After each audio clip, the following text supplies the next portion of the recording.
15 अक्टूबर 1918 हिंदुस्तान की संत परंपरा के एक महान संत श्री साईं बाबा ने अपना देह त्याग दिया।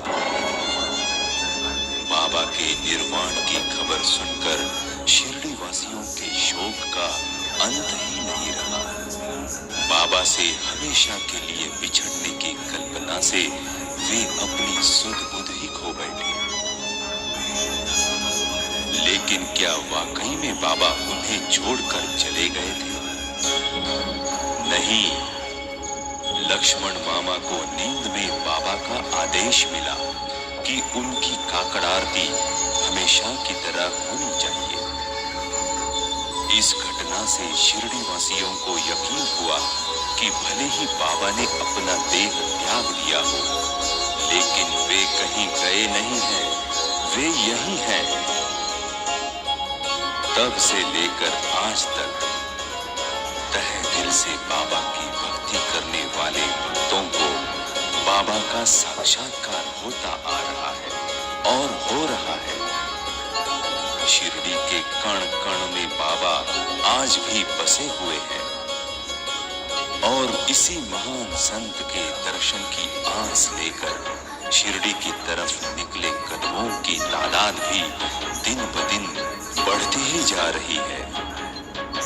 इन्हीं में से कई भक्त जो शिरडी में पहली बार आते हैं, जिन्हें यहाँ के पवित्र स्थानों के बारे में, यहाँ के रीति रिवाजों के बारे में ठीक से पता भी नहीं होता, बाबा के निर्वाण के पश्चात शिरडी में घटी घटनाओं की, यहाँ के नियम और रिवाजों की तथा समय समय पर हुए बदलावों की उचित जानकारी देने के लिए ही इस VCD का निर्माण किया गया है। किसी धंधे या मुनाफे के उद्देश्य से नहीं।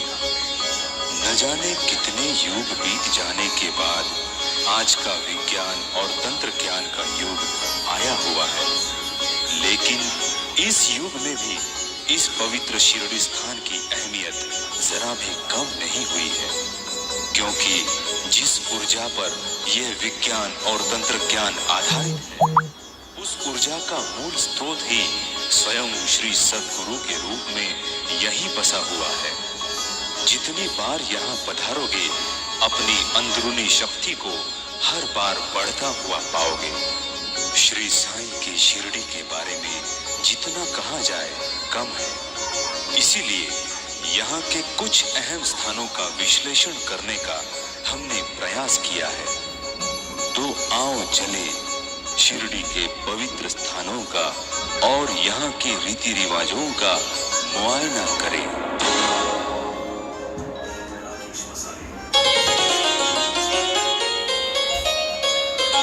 शिरडी की महिमा सुनकर इस पवित्र स्थान पर आने वाले भक्तों की तादाद अब काफी बढ़ चुकी है।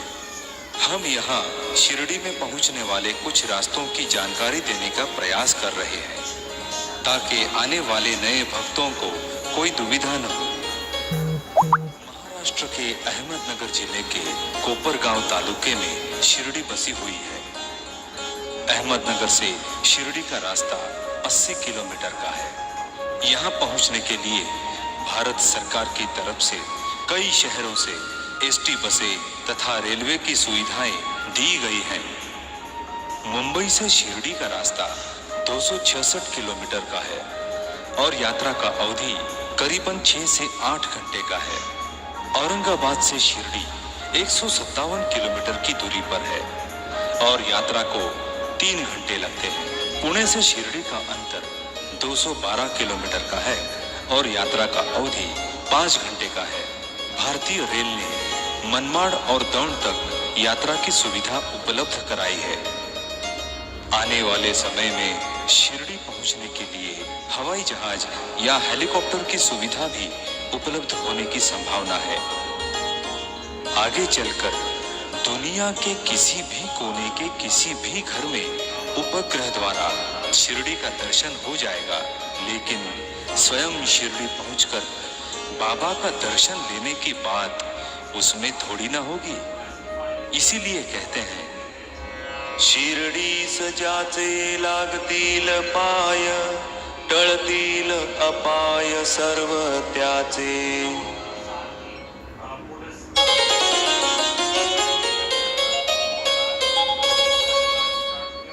मनुष्य के जीवन में गुरु का स्थान काफी अहम माना गया है। जिस पर गुरु की कृपा हो वो दुनिया की किसी भी शक्ति का मुकाबला कर सकता है। श्री साईं सच्चरित्र के 19वें अध्याय में गुरु की महानता का यथार्थ वर्णन किया गया है। शिरडी के एक व्यक्ति के शरीर में साक्षात खंडोबा का संचार हुआ।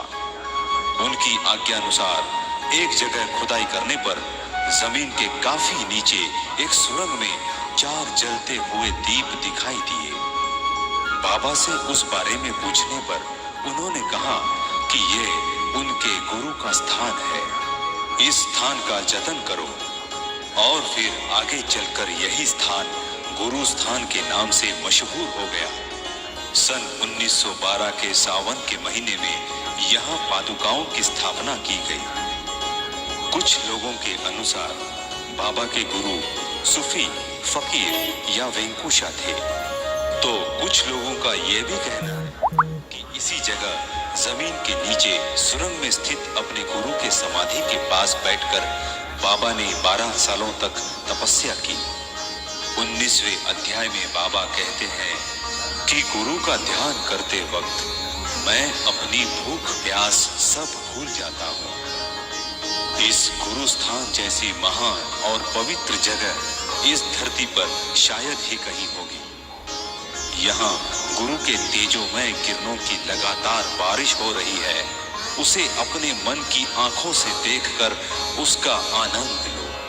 जो जो जयाचा गुरु असावा त्याचेच ठाई दृढ विश्वास वसावा। अन्यत्र तो कोठेही नसावा मनी ठसावा गृहार्थ हा। गुरु स्थान के बारे में स्वयं बाबा ने कहा है कि जो भी हर गुरुवार और शुक्रवार को सूर्यास्त के समय यहाँ पर धूप जलाएगा उसका कल्याण होकर रहेगा।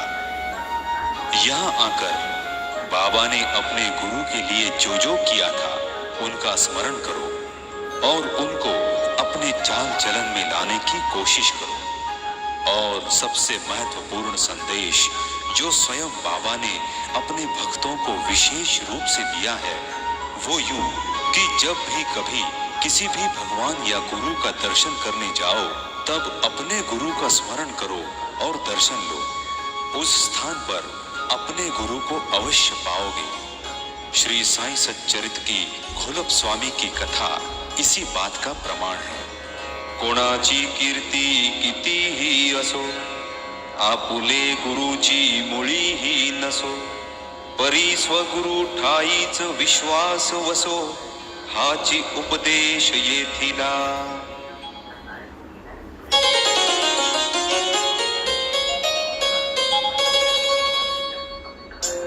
ये है द्वारका माई, एक पुरानी मस्जिद जहां बाबा ने अपने जीवन के 60 साल बिताए। यहीं पर बाबा का उठना बैठना था। यहाँ बाबा खाना खाते थे, सोते थे, लोगों के साथ गप्पे लगाते थे। और आखिर 15 अक्टूबर 1918 को मंगलवार के दिन दोपहर ठीक 2:35 पर बाबा ने यहीं पर अपना देह भी त्याग दिया था। वो दशहरे का दिन था और रमजान का भी 9वां दिन यानी कत्ल की रात थी। इसी द्वारका माई में बाबा ने अपने हाथों से प्रज्वलित की हुई धुनी है जो इतने सालों से लगातार आज भी चल रही है। इस धुनी से निकलने वाली दैवी शक्ति युक्त उदी की तुलना तो सिर्फ अमृत से ही की जा सकती है। बाबा ने इसी उदी का प्रयोग करके न जाने कितनों को जीवन दान दिया था। साईं सच्चरित्र के 33 और 34वें अध्याय में इस उदी का महत्व बताया गया है। दिए की लौ जिस तरह बढ़ते बढ़ते अंधेरे को चीरकर दूर दूर तक उजाला करती है, चारों ओर उत्साह की आनंद की लहरें निर्माण करती है, ठीक उसी तरह की अनुभूति का एहसास तमाम भक्तजनों को इस द्वारका माई में प्राप्त हो जाता है। स्वयं बाबा ने प्रज्वलित की हुई इस ध्वनि की पूजा पूजा कीजिए। जीवन भर बाबा का साथ चाहते हो तो प्रातः काल या देर रात का वक्त चुनकर द्वारका माई में ध्यान कीजिए। यकीन मानिए, यहाँ पर ध्यान करने के पश्चात आपके मन पर लगा हुआ मैल अपने आप धुल जाएगा और मन के साथ साथ शरीर भी रोग मुक्त हो जाएगा। और हाँ, जाते समय इस पवित्र धुनी से निकली अमृत रूपी उदी लेना बिल्कुल ना भूलिएगा। ये उदी द्वारका माई में तो मुफ्त मिलती है, लेकिन इस उदी का 2 पैसे शुल्क स्वयं बाबा आपसे वसूल करते हैं। वे 2 पैसे हैं आपकी श्रद्धा और सबूरी। प्रेमे करिता कथा श्रवण होईन भव दुःखाचे हरण। ओळेल साई कृपाधन प्रगटेल संपूर्ण शुद्ध बोध। लय विक्षेप कषाय रसास्वाद हे श्रवणा अपाय। दूर सारा हे अंतराय श्रवण सुखदायक होईल। न लगे व्रत उद्यापन न लगे उपवास शरीर शोषण। न लगे तीर्थयात्रा पर्यटन चरित्र श्रवण एक पुरे।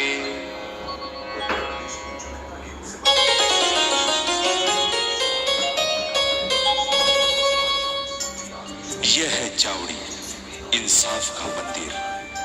बाबा यहाँ न्यायदान किया करते थे और यहीं पर आराम भी फरमाया करते थे। हर दूसरे दिन बाबा चावड़ी में ही सोया करते थे। यह सिलसिला 10 दिसंबर 1909 से शुरू हुआ। रात को बाबा अपनी गठरी खोलते थे और उसमें से 50-60 मांजर पाट के टुकड़े निकालकर उनका बिस्तर बनाते थे। जब रात को उनके करीबी तात्याबा अपने घर जाने के लिए निकलते, तब बाबा उनसे कहते, जाते हो तो जाओ, लेकिन मेरी फिक्र करते रहो। रात को बीच बीच में मेरी खबर लेते रहना। ये वो जगह है जहां सच और झूठ का फैसला यकीनन होता है। अगर आप सचमुच अन्याय से पीड़ित हैं तो यहाँ बैठिए। अपने मन को एकाग्र करके तहे दिल से सोचिए कि बाबा आपके सामने बैठे हुए हैं और आपको सुन रहे हैं। फिर अपनी फरियाद आप बाबा को सुनाइए। श्रद्धा और सबूरी रखिए, यकीनन आपको न्याय मिलेगा। मज भजतीचे अनन्यपणे सेविती नित्याभियुक्त मने। तयांचा योगक्षेम चालविणे ब्रीद हे जाणे मी माझे। हेची भगवद्गीता वचन साई म्हणती माना प्रमाण।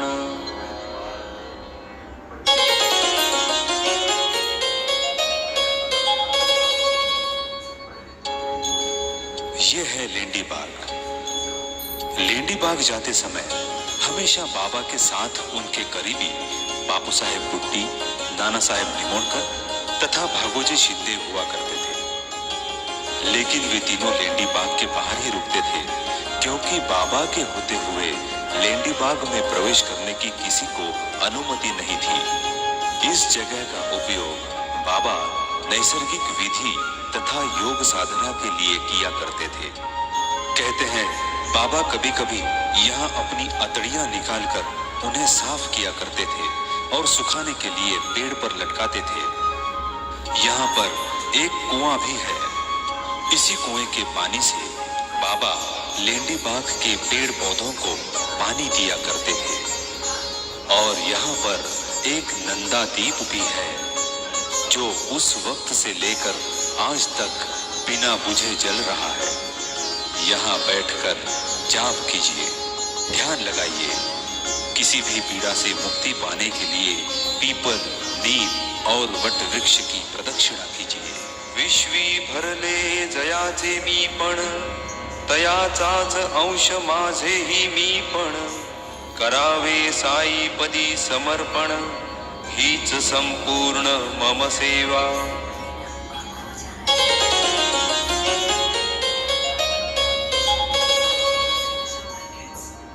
श्री साईं सच्चरित के 39वें अध्याय के अनुसार बाबा ने बापू साहेब बुट्टी को नींद में आकर दृष्टांत दिया और कहा, आप एक ऐसे वाड़े का निर्माण कीजिए जिसमें एक मंदिर हो। वहां हम सब मिलकर खेलेंगे, कूदेंगे, मौज मस्ती करेंगे। और फिर बाबा के आदेशानुसार बापू साहेब बुट्टी ने एक भव्य वाड़े का निर्माण किया।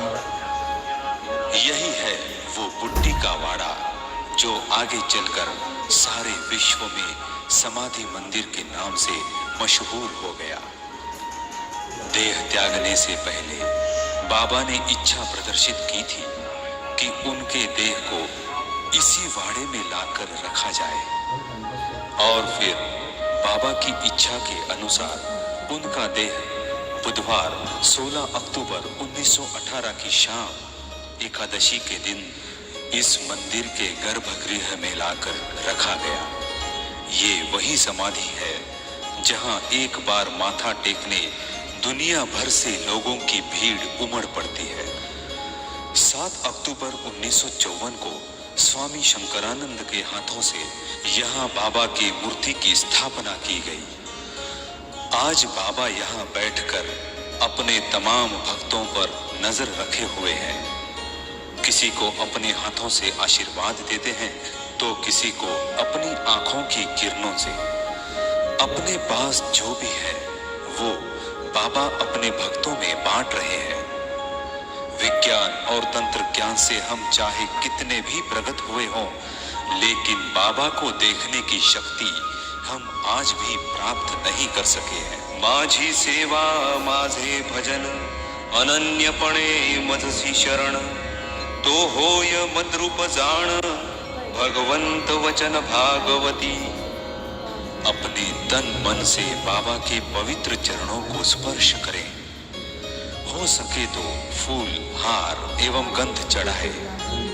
प्रातः काल और दोपहर की आरती में अवश्य हाजिर रहे।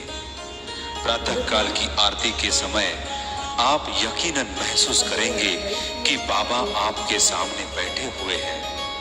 और दोपहर की आरती करने से यकीन मानिए आपकी सारी मुसीबतें टल जाएंगी।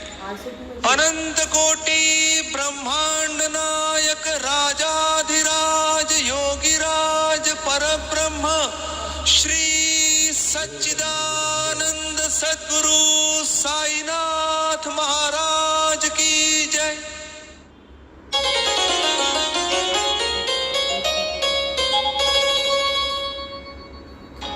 शिरडी के समाधि मंदिर के दैनंदिन कार्यक्रम कुछ इस तरह से होते रहते हैं। सवेरे 5 बजे मंदिर का प्रवेश द्वार भक्तों के लिए खोला जाता है और ठीक 5:15 बजे श्री साईं की काकड़ आरती आरंभ होती है।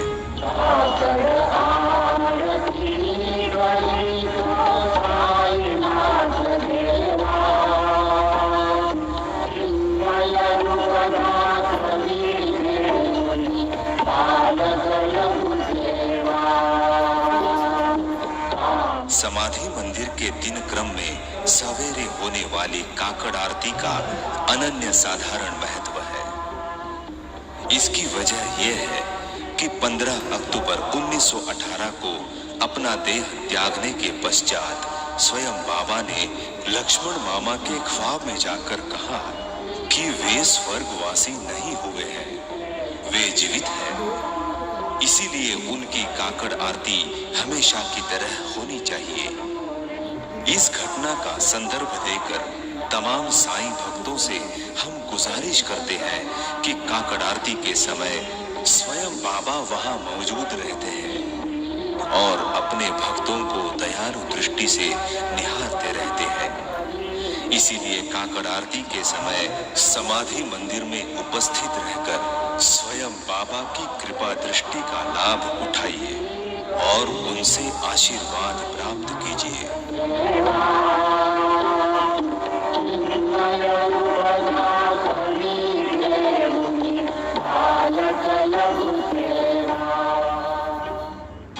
काकड़ आरती समाप्त होने के पश्चात 5:40 पर श्री साईं के मंगल स्नान की तैयारी शुरू हो जाती है।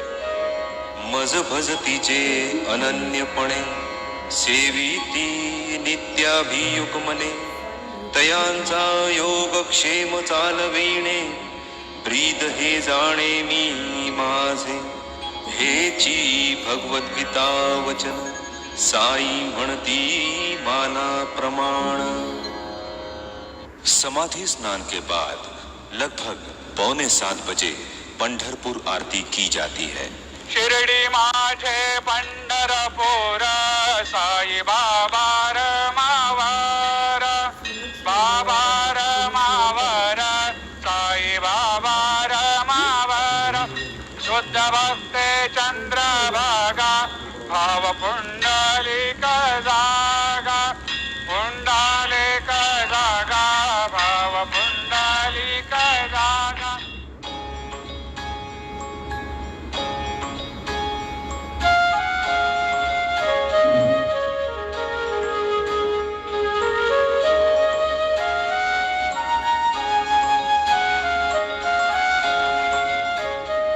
दोपहर 12 बजे मध्याह्न आरती की जाती है जो उत्सव के दिन 12:30 बजे होती है।